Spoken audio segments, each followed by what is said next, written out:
வீடியோஸில் அடுத்ததாக பார்க்க போகிறது ஸ்லைட் ஷோ. இப்போ நீங்கள் இருக்கிற இமேஜை வந்து ஸ்லைட் ஷோவாகவும் பார்த்துக்க முடியும். அதுக்கு வியூ மெனுவில் slide show shortcut control L select பண்ணிக்கிறீங்க. ஸ்லைட் ஷோ டிஸ்பிளே ஆகுது. நீங்கள் ஜஸ்ட் இந்த ஸ்லைட் ஷோவில் ஒரு கிளிக் பண்ணிங்கன்னா 100% வியூ உங்களுக்கு தெரியும். திரும்ப கிளிக் பண்ணிங்கன்னா நார்மல் வியூக்கு போய்க்கும். இப்போ ப்ளே ஆகிட்டுருக்கு. ப்ளே ஆகும்போது கீபோர்டில் ஷிஃப்ட்டு கண்ட்ரோல் எல் ப்ரெஸ் பண்ணிங்கன்னா ஸ்லைட் ஷோ ஆப்ஷன் வந்து ஓப்பன் ஆகும். ஏதாச்சும் எஃபெக்ட் மாற்றிக்கணும்னு நீங்கள் நினச்சிங்கன்னா இந்த ஆப்ஷன் கொண்டு வந்து நீங்கள் மாற்றிக்கலாம். இதில் வந்து இப்போ மாற்றிக்கிற 3 ஆப்ஷன் டிஸ்பிளே ஆப்ஷன் 3 செலக்ட் பண்ணிக்கிறோம்.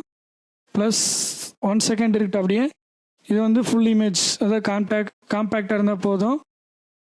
இல்லை ஃபுல் இமேஜாக வேணுமா, எப்படி நம்ம சூஸ் பண்ணிக்கலாம். இல்லை சென்டராக வேணுமா, ஸ்கேல் வித் ஃபிட்டாக வேணுமா, இல்லை ஸ்கேல் டு ஃபில்லாக வேணுமா அப்படிங்கிறத நீங்கள் சூஸ் பண்ணிக்கலாம். ஃபிட் வச்சுக்குவோம்.